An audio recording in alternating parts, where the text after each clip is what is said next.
One of the easiest ways to remove the spring and replace it, if need be, is to take this L-arm completely off, this bolt here. This is the pivoting pin for the secondary L-arm. We call the primary L-arm here and the secondary L-arm here. The secondary L-arm has the spring hook to it.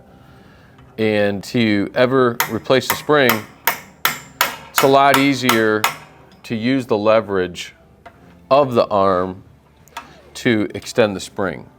So you can just take this off, yep. And then, exactly, what's your easiest method? The easiest method is to put it on first and use the arm and swing it back around. And it's worth noting that the spring goes here on top.